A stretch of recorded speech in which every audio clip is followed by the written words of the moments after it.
안녕하세요 여러분. 요즘 코로나 때문에 학교도 못 가고 집에서 수업 듣느라 많이 지루하시죠? 저희도 여러분들 실시간으로 직접 보고 싶었는데 이렇게 영상으로 만나 뵙게 되어서 너무 아쉽습니다. 하지만 우리 모두 집에서 생활 속 거리두기 잘 지키면서 버티다 보면 언젠간 친구들도 만나게 되는 날이 오겠죠? 지금 친구들이 이 영상을 보고 수업을 진행을 할 건데요. 학교마다 보는 방법도 다를 것이고 학습지를 작성하는 방법도 모두 다를 거예요. 그러나 선생님이 알려주신 대로 차근차근 잘 따라오다 보면 아마 익숙해질 겁니다. 금방. 그리고 우리 수업은 오늘 이 영상을 본 이후에 토론 주제에 대해서 여러분들의 생각을 학습지에 적고 선생님께 제출하면 돼요. 만약 방법을 잘 모르겠는 친구들은 학교 선생님께 질문해 주시면 감사하겠습니다. 저희 오늘 수업 주제는 SNS 어떻게 바라볼까? 입니다. 여러분들 SNS가 뭔지 아나요? 아마 SNS가 익숙하신 친구들도 있고 생소한 친구들도 있을 거예요. 그럼 저희 먼저 SNS가 뭔지 한번 알아보도록 할까요? SNS는 소셜 네트워크 서비스라 해서 사회 교류망 서비스라고 합니다. 이렇게 들어서는 언뜻 무슨 뜻인지 잘 모르겠죠? 우리가 쉽게 접할 수 있는 SNS에는 유튜브, 페이스북, 인스타그램, 카카오톡, 틱톡 이러한 것들이 있어요. 아마 스마트폰을 쓰는 친구들은 한 번쯤은 접해봤을 것들이죠? 이렇게 웹상으로 다른 사람들과 소통할 수 있게 해주는 것을 모두 SNS라고 하는데 이 SNS에는 세 가지 기능이 있어요. 먼저 첫 번째는 다른 이용자들과의 관계를 맺는 것이 가능하다는 겁니다. 예를 들면 페이스북에 친구 추가나 인스타그램의 팔로잉을 통해서 모르는 사람들과 관계를 맺을 수도 있고 또 멀리 떨어진 친구와도 소통할 수 있는 게 바로 이런 거에 속하겠죠? 두 번째는 대화 기능인데요. 예를 들면 인스타그램의 다이렉트 메시지, 또 블로그의 포스팅 등이 여기에 속할 수 있겠습니다. 두 개의 차이는 인스타그램의 다이렉트 메시지는 두 사람 간에 서로 다른 사람들을 알 수 없는 그런 비공개적인 소통이라는 점이고 또 블로그의 포스팅은 다른 사람들이 볼 수 있는 공개적인 소통이라는 거겠죠? 마지막 SNS 기능은 미디어 공유 기능인데요. 여러분들 요즘 유튜브 많이들 하시나요? 이렇게 영상을 만들어서 유튜브에 올리는 것을 미디어를 공유한다고 하고 또 카카오톡에서 사진을 이렇게 서로 주고받는 것 또한 미디어 공유 기능에 속해요. 옛날에는 이렇게 SNS가 없던 시절에 옛날에는 USB나 CD 같은 저장 매체를 통해서 서로 미디어를 공유하는 것이 가능했는데 요즘엔 SNS 덕분에 이러한 기능이 되게 활발해졌죠? 그럼 저희 영상 하나 보고 갈까요?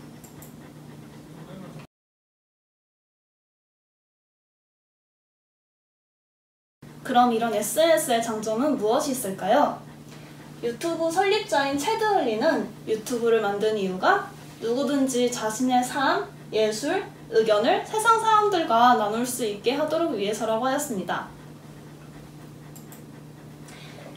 이렇듯 SNS의 장점은 시간과 공간의 제약 없이 많은 사람들이 이용하면서 서로 소통할 수 있다는 점인데요.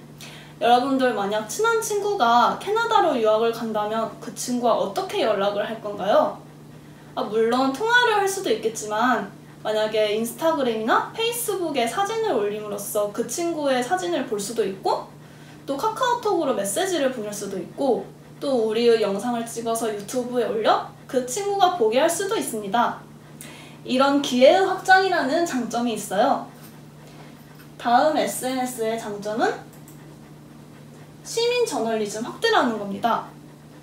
시민 저널리즘이라는 게 언뜻 봐서는 무엇인지 잘 와닿지 않으시죠? 예를 하나 들어볼게요. 여러분들이 아르바이트를 했는데 만약에 사장님께서 월급을 주지 않는 불공평한 일을 당했어요. 그렇다면 이러한 사건을 그러니까 신문기자나 뉴스기자 같은 언론인이 아닌 시민이 직접 이 일을 사람들에게 널리 알릴 수 있는 게 바로 시민 저널리즘이에요. 한 예시로 2009년 4월 동유럽 국가인 몰도바에서는 시민들이 트위터를 이용해서 10,000명이 넘는 시위대를 모아 공산주의 지도자들에게 항의했다고 해요. 또 이란에서는 2009년 6월 대통령 선거가 공정하게 치러지지 않았다고 생각해서 이란 시민들이 트위터로 시위와 경찰 진압 등에 대한 소식을 세계에 널리 퍼뜨렸다고 합니다.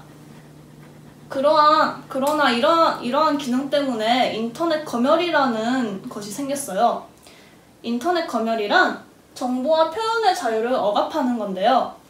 전 세계에는 25개 이상의 인터넷 검열 국가가 존재한다고 해요. 예를 들어 중국, 이란, 필리핀 등이 있는데요. 2009년 쿠바에서는 공산주의 정부에 반대하는 글을 쓰던 블로거가 비밀 경찰에게 붙잡혀가는 사건이 있었어요. 또 중국의 만리장화벽이라고 들어보셨나요? 이거는 중국에서는 차단되어 있는 웹사이트만 해도 50만 개가 넘고 중국 정부는 4만 명이 넘는 시민들을 고용해서 문제가 있다고 생각하는 정보는 바로바로 지운다고 해요. 여러분들은 만약에 내가 쓴 글을 누군가가 항상 지켜보고 처벌까지 한다면 기분이 어떠실 것 같나요? 한번 생각해 보셨으면 좋겠습니다. 마지막 SNS 장점은 상업활동의 전환이라는 거예요. 여러분들이 만약에 엄청난 발명품을 만들었어요. 그럼 이것을 사람들에게 팔고 싶어야 합니다. 그렇다면 이제 사람들에게 널리 알리는 홍보가 필요하겠죠? 그렇지만 여러분들이 TV나 신문에 광고를 실을 순 없을 거예요. 이럴 때 만약에 유튜브에 여러분이 만든 발명품에 대한 영상을 올린다면 미국에 있는 사람도 또 아르헨티나에 있는 사람들도 여러분의 발명품에 대해서 알 수 있게 될 것이에요. 또 내가 직접 상품을 올리는 게 아니라 인플루언서를 통해 광고하는 것을 인플루언서 마케팅이라고 해요. 인플루언서란 사회에 미치는 영향력이 큰 사람을 의미하면서 특히 웹상에서의 인물을 의미하는데요.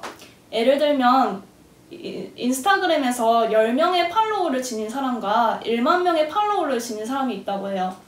그러면 1만 명의 팔로워를 지닌 사람들의 올린 게시물은 그만큼 더 파급력이 크겠죠? 여러분들의 상품을 그 사람들이 부탁해서 올리면 더 많은 사람들이 여러분들의 상품을 볼 수 있는 거예요. 다음은 SNS의 단점에 대해서 알아보도록 할까요? 관련된 영상 먼저 시청하도록 하겠습니다.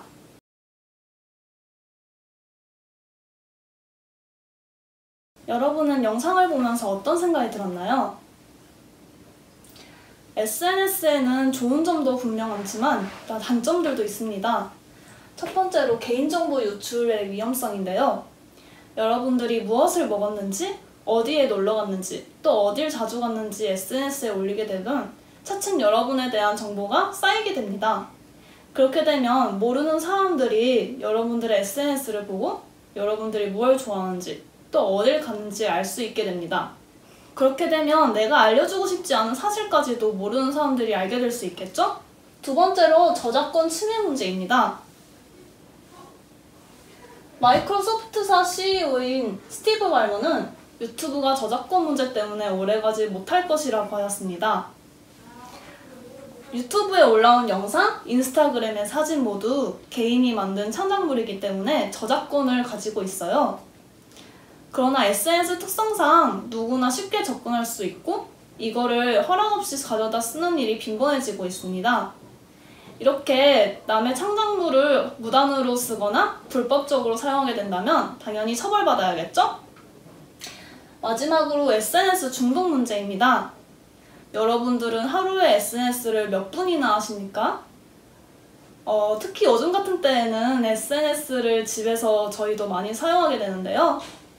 이렇게 SNS에 차츰 중독된다면 할 일도 미루고 SNS를 하거나 또 핸드폰을 자주 봐서 눈이 나빠질 수 있겠죠? 그럼 또 영상 하나 보고 갈까요?